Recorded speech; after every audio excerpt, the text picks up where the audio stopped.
नाही, जिज्ञासा. म्हणजे मला कधी कधी बरं वाटतं की बरं झालं ते न्यूटनच सफरचंदाच्या झाडाखाली बसला होता. मग सफरचंद खाली पडलं आणि मग त्याला प्रश्न पडला, सफरचंद खालीच का पडलं, आणि मग गुरुत्वाकर्षणाचा शोध लागला. नाही, बरं झालं न्यूटनच बसला होता. आपल्यातला एखादा बसला असता तर आणि पडलं असतं सफरचंद खाली, काय प्रश्न पडला असता त्याला? बरं झालं मी असतानाच पडलं. दुसरा प्रश्न, बरं झालं आणखी कुणी नाही, अकेले अकेले खाएंगे. आणि जर एखाद्याला प्रश्न पडला सफरचंद खालीच का पडलं, आणि त्यानं विचारलं वडिलांना, बाबा सफरचंद खाली का पडलं, बाबा म्हणणार, खा ना मुकाट्यानं, का डोक्याला ताप येतो, हाय ते व्याप कमी आहेत का? संपला आमचा न्यूटन सफरचंदाच्या झाडाखालीच. का घडतं राज्य, का उभारतं स्वराज्य, याच्या मुळाशी जी आहे ना ती हे जिज्ञासा. सगळ्यात महत्वाची गोष्ट हा ॲबेकरे रोह्याच्या कार्यालयातल्या महाराजांच्या अधिकाराला विचारतोय, तुमचा महाराज हे सगळं जे करतायत कशासाठी? तुमच्या महाराजांचं स्वप्न काय, तुमच्या महाराजांचं ध्येय काय, तुमच्या महाराजांची महत्वाकांक्षा काय? आणि रोह्याच्या कार्यालयातला महाराजांचा अधिकारी सांगतोय, आमच्या महाराजांचं ध्येय, आमच्या महाराजांचं स्वप्न, आमच्या महाराजांची महत्वाकांक्षा अहद तंजावर ते तहद पेशावर, सिंधू नदीपासून बंगालचा उपसागर, अखंड स्वराज्य निर्माण करायचं आणि या स्वराज्यावर भगवा डौलानं फडकावत ठेवायचा, हे आमच्या राजांचं ध्येय आहे. अहो काय ध्येय आहे? अहद तंजावर ते तहद पेशावर, सिंधू नदीपासून बंगालचा उपसागर, अखंड स्वराज्य निर्माण करायचं आणि त्यावर भगवा डौलानं फडकावत ठेवायचा. काय ध्येय आहे? हा पाठलाग आहे ना तो त्या ध्येयाचा आहे.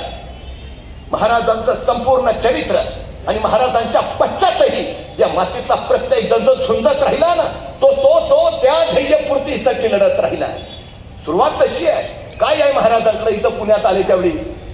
अहो रायारावानं पहार रोवून ठेवलीये, सुटकीवान फुटके कवडे अडकवली आहे आणि सांगितलं इथल्या रयतेला इथं वस्ती करणं अशुभ, वस्ती केली तर निर्वंश होईल. माणसं आहेत कुठं? अशा वेळी मासाहेबांनी घातले साध, या या या परत या गावात. आणि रयतेने विचारलं कोणाच्या भरोशावर? आणि कडाडल्या मासाहेब, तुमच्या शिवबाराजांच्या भरोशावर. या राजे समर्थ आहेत. पण होतं काय राजांकडे? काही नाही हो. मग महाराज असं म्हटले का आता काहीच नाही आपल्याकडे, तर करायचंच काय? करणार तरी कसं? हल्ली आमच्या पोरांची कारणं सबबी जास्त आहेत. म्हणजे महाराज शून्यातनं विश्व उभा करतात. आमच्याकडे मात्र सगळं रेडीमेड तयार असून आमच्या हातनं काय होत नाही. नाहीतर एखाद्याला ढाल द्यावी, तलवार द्यावी, एवढंच काय त्याला घोड्यावर नेऊन बसवावा, त्याच्या पुढे जाऊन त्याला रणांगणात नेऊन सोडावा आणि मग म्हणावं, लेका आता तरी लढ, तरी पट्ट्या निवांतच. अरे लढकी, तुमचं लढू कसा? एका हातात ढाल आहे, दुसऱ्या हातात तलवार आहे, दोन्ही हात एंगेज आहेत, लढणार कसा?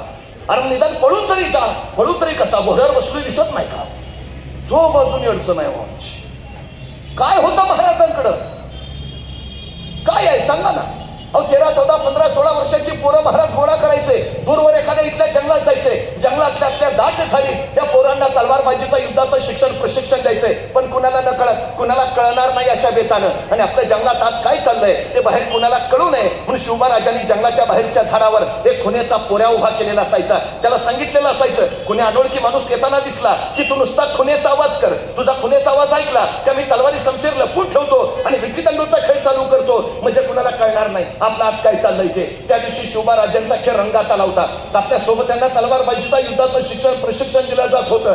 त्यामुळे जंगलाच्या बाहेरच्या झाडावर एक खुन्याचं पोरग टेहळणी करत बसलं होतं. त्याच वेळी त्याला दिसलं एक 15-16 वर्षाचं रांगडं पोरग येताना. तसं खुन्याचं पोर थरारलं, नीट निरखून बघितलं, येणारं पोर अनोळखी वाटलं. तसं बसल्या जागेवरून त्याने हुबेहूब मोराचा आवाज काढला.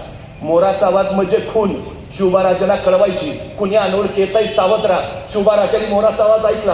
आपल्या सोबत त्यांना सांगितलं, अरे तलवारी शमशीर लपून ठेवा, विटीदंडूचा खेळ चालू करा, कुणी अनोळखी येत आहे. पोरांनी तलवारी लपवल्या, विटीदंडूचा खेळ चालू झाला. तोपर्यंत जंगलाच्या बाहेरच्या झाडावरचं ते खुन्याचं पोरग टप्पजी शिखाली पडलं होतं. 15-16 वर्षाच्या त्या रांगड्या पोरापुढे उभा राहिलं होतं आणि त्याला दमात घेऊन विचारत होतं, कोण र तू? आणि ते 15-16 वर्षाचं रांगडं पोरग सांगत होतं, रामोशाचा बहिर्जीची. काय काम काढलं सर? काही नाही जी, राजांना भेटायचं होतं. का र?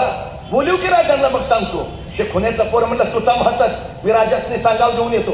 खुन्याचं पोर गात गेलं, राजांना सांगू लागलं, राज कुणी रामोशाचा बहिर्जी आलायची. राजा म्हणले ते पाठवणार. बहिर्जी आत आला, राजांपुढे उभा राहिला. राजाने विचारलं, काय काम काढलं सर?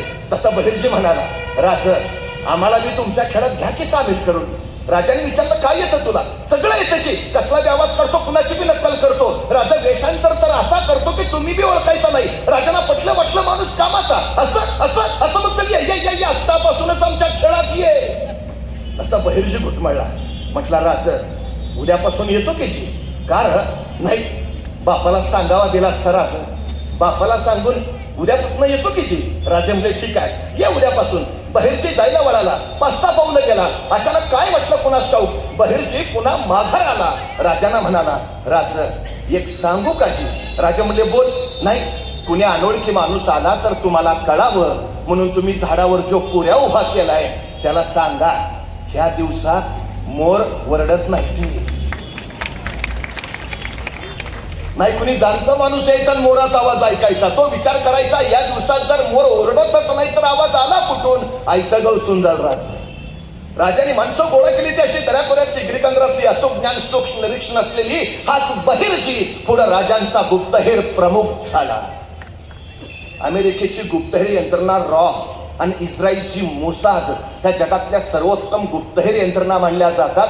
इस्रायलची मोसाद गुप्तहेर यंत्रणा सांगते, आम्ही बहिर्जी नाईकांना आणि महाराजांच्या गुप्तहेर खात्याला आमचे आदर्श मानतो. रानावनातल्या पोराठोरांना महाराजांनी कोण उंचीवर नेऊन बसवलं? जे उपलब्ध आहे त्याचा वापर केला. आमची अडचण काय माहितीये, आम्ही जे नाही त्याच्यासाठी रडत बसतो आणि जे आहे त्याच्याकडे पूर्ण दुर्लक्ष करतो. महाराजांनी जे नाही त्याच्याकडे लक्ष दिलं नाही, जे आहे त्याच्याकडे अधिक लक्ष दिलं, ते अधिक संवर्धित केलं, त्याचा विकास केला आणि तो स्वराज्याच्या उपयोगी आणला. सगळ्यात महत्वाचं जे कमतरताकडे लक्ष देऊच नका, कमतरताना बलस्थान बनवा आणि त्या बलस्थानाच्या बळावर स्वतःच्या कर्तृत्वाचा ध्वज फडकवा. हे सांगितलं शिवचरित्रानं आम्हाला. सगळ्यात महत्वाचं अहो बघा ना, इस्रायलची मोसाद सांगते आम्ही महाराजांच्या गुप्तहेर यंत्रणेला आदर्श मानतो. बंगालमध्ये वंगभंग चळवळ चालू झाली आणि या वंगभंग चळवळीला प्रेरणा मिळावी म्हणून रवींद्रनाथ टागोरांनी महाराजांनाच आदर्श म्हणून पुढे आणलं आणि कविता लिहिली, जयोस्तो शिवराय. महाराजांची प्रेरणा घेऊन वंगभंग चळवळ यशस्वी झाली. बंगालमध्ये कृष्णधन घोष नावाचे एक सद्ग्रस्त होते. त्यांच्या मुलाला त्यांना भारतीय संस्कृती शिकवायचीच नव्हती. त्याला पाश्चात्य विचारसरणी त्यानं स्वीकारावी असा त्यांचा टास होता. लहानपणापासून त्यांनी त्याला लंडनला ठेवलं. तो तरुण होऊन परत आला, देशाच्या स्वातंत्र्य युद्धामध्ये उतरला. पुढे तोच अरविंद घोष योगी अरविंद म्हणून अध्यात्मात आला आणि या योगी अरविंदांनी बाजीप्रभूंच्या पावनखिंडीवर एक कविता लिहिली. हे योगी अरविंद लिहितात, ही महाराजांना वाचवणारी लढाई नव्हती, तर ही भारतीय संस्कृतीचं रक्षण करणारी लढाई होती. योगी अरविंद सांगतात, तामिळनाडूमध्ये जातीविरोधी चळवळ गतिमान करण्यासाठी पुन्हा छत्रपतींचंच नाटक लिहिलं जातं. छत्रपती शिवाजी महाराज लोकांपुढे ठेवले जातात. त्या नाटकात छत्रपती शिवाजी महाराजांची भूमिका केली ते अभिनेते गणेशन, म्हणजे आताच्या रेखाचे वडील गणेशन. पण या गणेशन यांनी छत्रपती शिवाजी महाराजांची भूमिका इतकी अप्रतिम केली की त्या नाटकानंतर त्यांचं नावच झालं शिवाजी गणेशन. छत्रसाल बुंदेला महाराजांकडे आला, नोकरी हवी आहे. महाराज म्हणाले, नोकरी कसले मागता? जे मी महाराष्ट्रात केलं ते तुम्ही बुंदेलखंडात जाऊन करा. छत्रसाल केला आणि महाराजांच्या प्रेरणेने त्यांनी बुंदेलखंड स्वतंत्र केला. आसामचा राजा ओहम तो मोगलांच्या विरोधात लढत राहिला. कमीत कमी फौजेनिशी मोगलांच्या बलाढ्य फौजेला त्याने शह दिला. तो ओहम सांगतो, आम्ही छत्रपती शिवाजी महाराजांच्या मार्गदर्शनाखाली यश मिळवलं. व्हिएतनाम सारखं एवढंसं किचवर राज्य गेली 36 वर्ष झाली अमेरिकेशी झुंज घेत आहे. या व्हिएतनामचा राष्ट्राध्यक्ष हू ची मिन्ह सांगतो, आम्ही अमेरिकेला विजय मिळवला याचं कारण फक्त छत्रपती शिवाजी महाराज. व्हिएतनामचे परराष्ट्र मंत्री भारतात येतात आणि दिल्लीत आल्यावर ते पहिला प्रश्न विचारतात, इथं रायगड कुठं आहे? मला रायगडला जायचं आहे. व्हिएतनामचे परराष्ट्र मंत्री, मला रायगडला जाऊन तिथली माती माझ्या मस्तकाला लावायची आहे. सगळं जग शिवाजी महाराजांना आदर्श मानतं. सगळं जग शून्यातनं सुरुवात आहे. 1645 ला महाराजांनी राजगड घेतला. हे वसाऊ होता काय महाराजांकडं? मग महाराज असं म्हटले का, आता घ्यायचा राजगड तर बांधला पाहिजे. बांधायचा तर फंड्स पाहिजे, आहेत कुठे आपल्याकडं, मग घ्या कशाला, बघू ना नंतर फंड्स वगैरे आल्यावर. नाही, महाराज म्हटले नाही, पुढचं पुढं बघू, घेऊन तर ठेवू. 1645 महाराजांनी राजगड घेतला, 1646 महाराजांनी तोरणा जिंकला आणि तोरण्याचं काम चालू असताना महाराजांना तोरण्यावर सोन्याच्या मोहरांनी भरलेले 7 हंडे सापडले आणि त्या संपत्तीतनं महाराजांनी राजगड बांधून पूर्ण केला. महाराज सांगताय तुम्ही सुरुवात करा, जगदंबा आशीर्वाद घेऊन तुमच्या पाठीशी उभा असते. आमच्या पिढीला हे सांगायला हवं. मावळतीच्या वेळी सायंकाळी डोंगराच्या पायथ्याला सद्ग्रस्त उभा होता. मी तिथूनच निघालो होतो. त्याला विचारलं का थांबलाय, तो म्हटला नाही डोंगरावर जायचं आहे. म्हटलं जा ना मग. नाही अंधार आहे ना. मग मी माझ्या हातातला कंदील त्याला दिला, म्हटलं जा आता. मी घरी निघून आलो. दुसऱ्या दिवशी पहाटे 5 वाजता मी त्या डोंगराच्या पायथ्याला पोहोचलो. सद्ग्रस्त तिथंच उभा. म्हटलं अरे वा जाऊन आला वाटतं. म्हटलं नाही गेलोच नाही. म्हटलं का, अंधार आहे ना. अरे म्हटलं कंदील दिला होता ना. नाही दिला होता ना, पण त्याचा उजेड फक्त माझ्या पायापुरताच पडतोय, मला किती लांब जायचं आहे. अरे भल्या माणसा तू चालायला सुरुवात तर कर, उजेड आपोआप तुझ्या बरोबर येत राहील. सुरुवात करा बस. शिवचरित्र ते सांगतं सुरुवात करा. काय आहे बघूच नका, काय निर्माण करणार आहात त्याच्यावर लक्ष द्या. सगळ्यात महत्वाची गोष्ट, 1670 मोगल मराठा संघर्ष प्रचंड वाटला. मोगलांची फौज 5 लाख आणि महाराजांची 20,000. मग काय महाराज असं म्हटले, त्यांची 5 लाख आपली 20,000 कसं काय जमणार, त्यापेक्षा आपली 1,00,000 2 लाख करू आणि मग करू लढाई. थांबूया तोपर्यंत. नाही, 20,000 ना 20,000 20 सुरुवात तर करू. केली सुरुवात महाराजांनी. 1670 सालीच महाराजांनी प्रबळगड जिंकला आणि प्रबळगडाची पाहणी करायला महाराज पालखीत बसून प्रबळगडावर निघाले. पालखीत बसलेल्या महाराजांच्या शेल्याचं एक टोक पालखीच्या बाहेर लोंबकळत होतं. प्रबळगडाच्या एका मार्गावरनं जाताना महाराजांच्या शेल्याचं लोंबकळणारं ते टोक तिथल्या बोरीच्या झाडाच्या फांदीच्या काट्यात अडकलं आणि महाराजांना ताण बसला. तसे महाराज म्हणाले पालखी थांबवा. पालखी थांबली आणि महाराज सोबत त्यांना म्हणाले, हे बोरीचे झाड आम्हाला पुढे जाण्यापासून अडवते आहे. हे बोरीचे झाड आमच्या पुढे जाण्यावर आक्षेप घेते आहे. हे बोरीचे झाड आम्हाला काहीतरी सांगू पाहते आहे. इथे काहीतरी आहे. आहे खाना खाना खाना. माणसं कामाला लागली. त्या बोरीच्या झाडाजवळ खाण्याला सुरुवात झाली. 5-6 फूट खाली गेले. दगडी हिंद सापडली. उकरली. 27 घागरी आणि 4 कढया एवढं सोनं महाराजांना तिथं सापडलं. आणि त्या संपत्तीच्या बळावर महाराजांनी मोगलांच्या विरोधातला संघर्ष अधिक तीव्र केला. महाराजांना आणखी आमच्या साताऱ्याच्या वासोट्यावर असाच धनलाभ झाला. महाराज सांगताय तुम्ही सुरुवात करावो, सगळी सृष्टी तुमच्या पाठीशी उभा राहते. सगळी सृष्टी शून्यात विश्व उभा करत महाराज पुढे गेले. स्वराज्य उभा राहिलं. पण त्याच वेळी महाराजांनी लक्षात घेतलं, त्या मातीमध्ये राज्य नव्हते असं नाही. विजयनगरचं हिंदू साम्राज्य होतं, देवगिरीचं राज्य होतं, पण उद्ध्वस्त झालं. आपलंही स्वराज्य कदाचित उद्या नाही, हे स्वराज्य चिरंतन राहिलं पाहिजे. पण महाराजांनी पहिला विचार केला, स्वराज्याला धोका कुठून, महाराष्ट्राला धोका कुठून. आणि महाराजांच्या लक्षात आलं, महाराष्ट्राला धोका जमिनीवरनं नाही, महाराष्ट्राला धोका समुद्रावरनं आहे. परवा मुंबईवर 26/11चा दहशतवादी हल्ला झाला आणि मग आम्हाला कळालं महाराज म्हणत होते ते खरं होतं. महाराष्ट्राला धोका समुद्रावरून. आणि म्हणूनच सम्राट चंद्रगुप्तानंतर हिंदुस्थानात स्वतःचं आरमार उभा करणारे पहिले राजे म्हणून आम्हाला महाराजांचंच नाव घ्यावं लागतं. हे सगळ्यात महत्वाचं. कधी भारतीय नौदलात गेला तर नौदलाच्या प्रवेशद्वारावरच लिहिलंय, भारतीय आरमाराचे जनक छत्रपती शिवाजी महाराज. पण आता आरमार उभा करायचं तर जहाजं हवी, तोफा हव्यात, दारुगोळा हवा. महाराज इंग्रजांकडनं तोफा जहाजं घ्यायची, पोर्तुगीजांकडनं तोफा, डचांकडनं दारुगोळा, आणि ते देतही होते. पण एके दिवशी महाराजांनी विचार केला, इंग्रज आज जहाजं देत आहेत, पोर्तुगीज आज तोफा देत आहेत, डच आज दारुगोळा देत आहेत, पण उद्या हे देणं यांनी बंदच केलं तर. आणि महाराजांच्या लक्षात आलं, जी माणसं दुसऱ्याच्या खांद्यावर उभा असतात ते केव्हाही ढासळतात. जी माणसं स्वतःच्या पायावर उभा असतात त्यांना कोसळण्याचा धोका नसतो. स्वराज्य स्वतःच्या पायावर उभं राहिलं पाहिजे. म्हणूनच महाराजांनी रत्नागिरी जिल्ह्यातल्या विजयदुर्गला जहाज बांधायचा कारखाना काढला. मुंबई जवळच्या पुलाव्याला आरमाराची गोदी काढली. मुंबईतल्या कल्याणला आरमाराची गोदी उभारली. पुणे जिल्ह्यातल्या मावळ भागात आशिया खंडातला सगळ्यात मोठा तोफा ओतायचा कारखाना काढला. उद्योगशीलता आणि उद्यमशीलता हे महाराजांनी महाराष्ट्राला दिलेले 2 अलौकिक गुण आहेत. जे स्वराज्याला लागतं ते स्वराज्यातच तयार होईल. स्वराज्याच्या बनावटीची जहाजं दर्यात तरंगू लागली. पण या जहाजात एखादी अवजड तोफ ठेवली तर तोफेच्या ओझ्याने जहाज डचमळायचं, सबब नेम चुकायचा, तोफेचा गोळा पुढे सुटला, दाब मागं पडला की जहाज पाण्यात बुडायचं. महाराजांनी हे बघितलं. एके दिवशी विचार केला आणि महाराज कल्याणच्या कारखान्यात गेले. आपल्या सगळ्या कामगारांना गोळा केलं. त्यांना सांगितलं, मी मी मी सांगतो तसं जहाज तयार करा, मी सांगतो तसं. आणि महाराजांनी सांगितलं असं असं असं, आणि तसं तसं जहाज तयार झालं. तत्कालीन काळात पाण्यावर अत्यंत जलद गतीनं पडणारं, किती ओझं ठेवले तरी न डचमळणारं, तोफेचा गोळा पुढे सुटला, दाब मागं पडला तरी पाण्यात न बुडणारं असं विलक्षण जहाज महाराजांनी निर्माण केलं.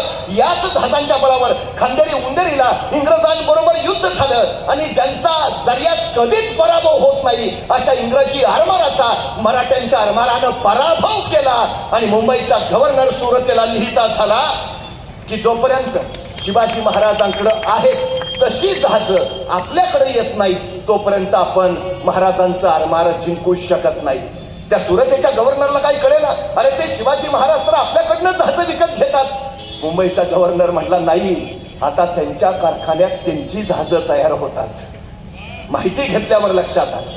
आणि ज्या इंग्रजांकडनं जहाज विकत घेत होतो त्या इंग्रजांनी महाराजांना पत्र पाठवलं, तुम्ही तयार केलेलं जहाज आम्हाला विकत देता का?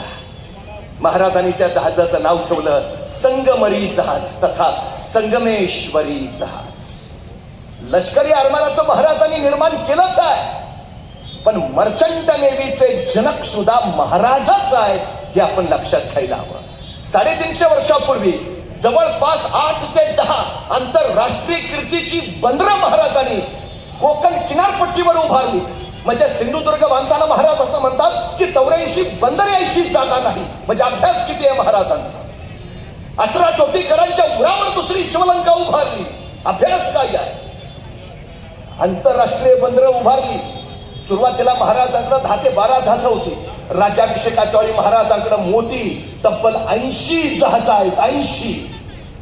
आणि त्याच्यापेक्षा महत्वाची ही बंदरं कुठं आहेत माहिती आहे? समुद्रात नाही. शत्रूंची बंदरं आहेत, इंग्रज, पोर्तुगीज, डच, ही सगळी समुद्रावर आहे, काठावर आहे. पण महाराजांनी जी आपली बंदरं उभारली ती सगळी खाडीत उभारलीत, समुद्राच्या आत. म्हणजे महाराजांचे गुराबा जे स्वराज्याच्या बनावटीचे होते ते कमी पाण्यात आत येऊ शकत होते, पण शत्रूचं एकही जहाज खाडीकडं आत येऊ शकत नव्हतं. सबब बंदरं सुरक्षित राहत होती. हे सगळ्यात मोठं वैशिष्ट्य आहे.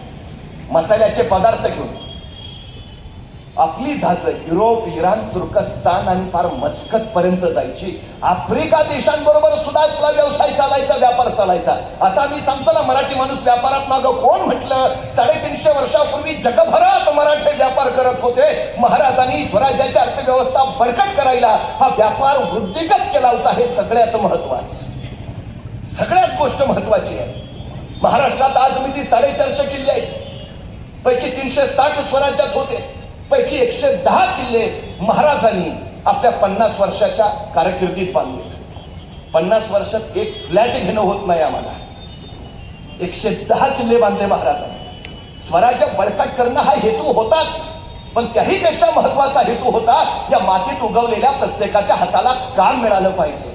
सुतार, लोहार, चांभार, न्हावी, जोशी, गुरववाणी, मुलानी, साळी, माळी, धनगर, कोळी, आगरी, भंडारी, सारी या मातीत उगवलेला प्रत्येक जण पोटाला लागला पाहिजे. हे स्वराज्याचं सगळ्यात महत्वाचं सूत्र होतं.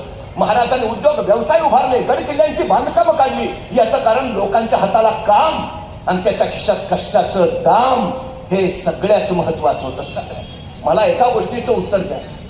महाराजांनी जेवढे किल्ले बांधले त्यातला एक तरी किल्ला असा आत निसर्गरम्य ठिकाणी फार्म हाऊस म्हणून बांधलाय का?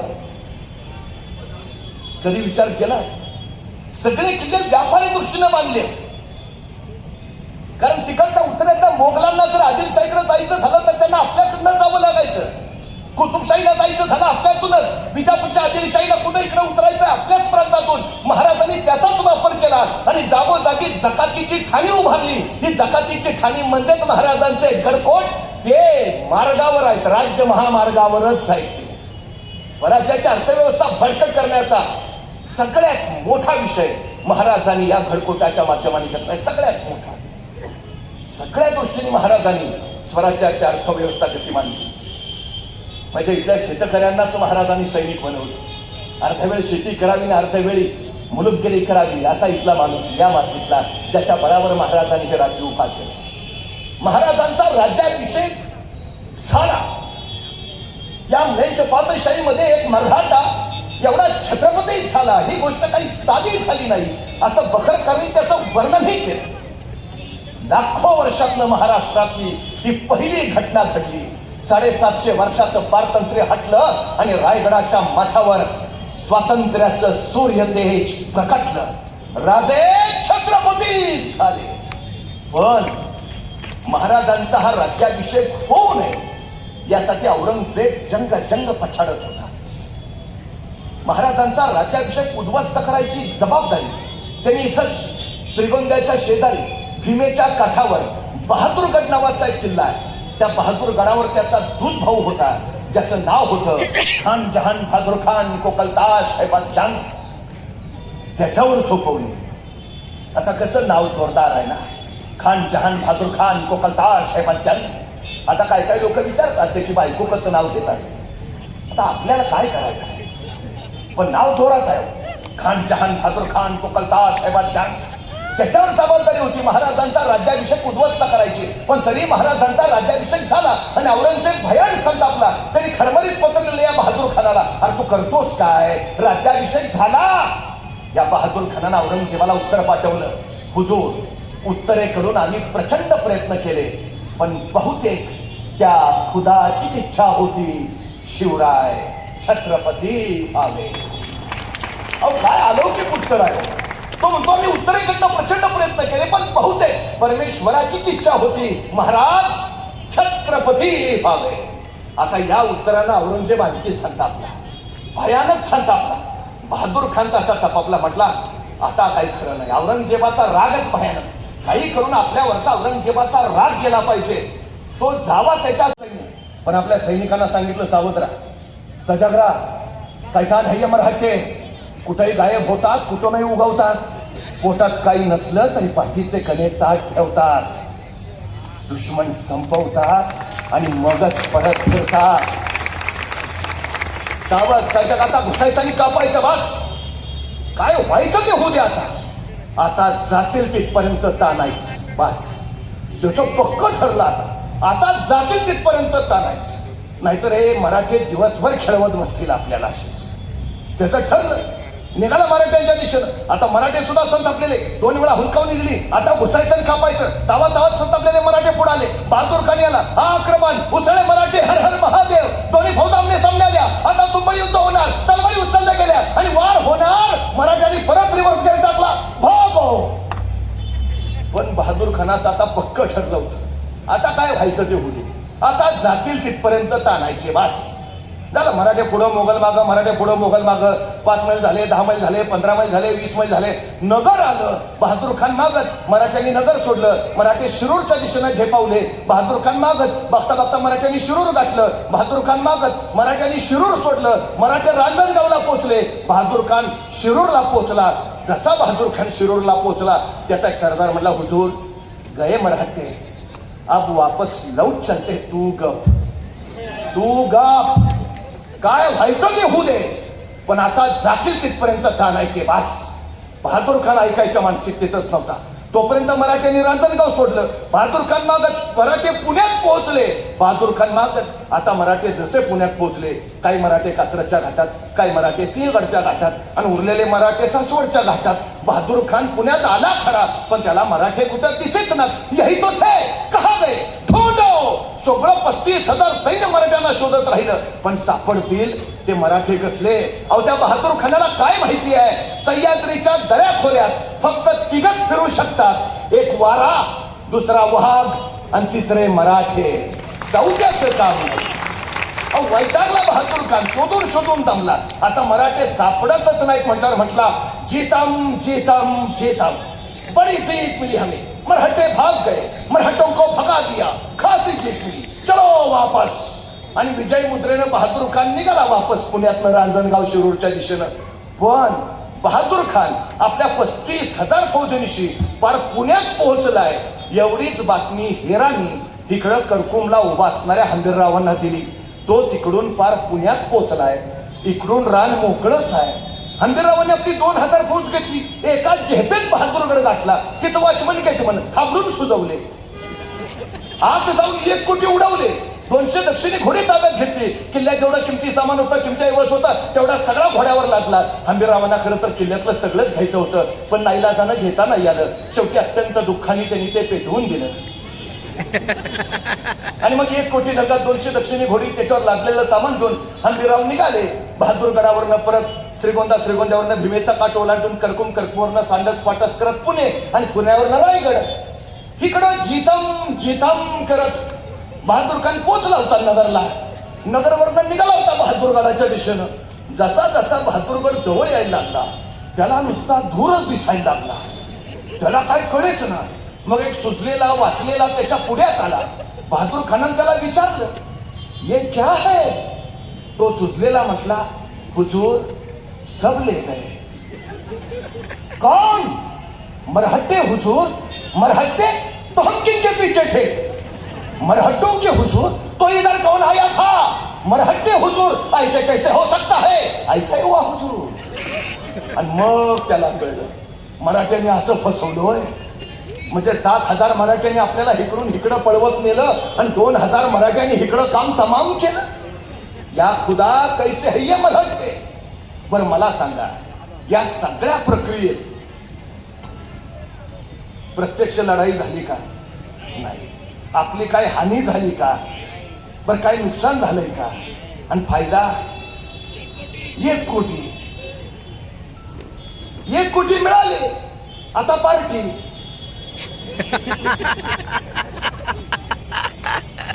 परिणामांची पर्वा न करता केलेली कृती तुम्हाला अपयशी बनवते, तर परिणामांची पर्वा करून केलेली कृती तुम्हाला यशस्वी ठरवते. महाराजांचं वैशिष्ट्य काय आहे? 1 कोटी मिळवण्याइतपत फक्त नियोजन नाही, महाराजांनी त्याच्या पुढचं नियोजन करून ठेवलंय. अफजल खानाचा कोथळा बाहेर काढायला महाराजांना फक्त 2 मिनिटं लागली, पण या 2 मिनिटाच्या यशस्वीतेसाठी महाराजांनी तब्बल 1 वर्ष नियोजन केलं होतं. तब्बल 1 वर्ष. 2:30 वाजता खानाचा कोथळा बाहेर काढला. 2:45 वाजता मराठी सैन्य खाण्याचं संग तुटून पडलं. लंगडतोड चालू झाली. त्यांच्या तोफा, हत्ती, घोडे, उंट सगळं ताब्यात आलं. प्रचंड मोठी कमाई मिळाली. महाराजांना माहिती आहे अफजल खान 4,000 घोडी घेऊन आलाय. भले 2,000 घोडी पळून जाण्यात यशस्वी होतील, पण या प्रसंगी आपल्याला 2,000 घोडी मिळणारच आहेत. आणि मिळाली. बरं आता घोडी मिळाली, पण नुसती घोडी मिळवून उपयोग आहे का?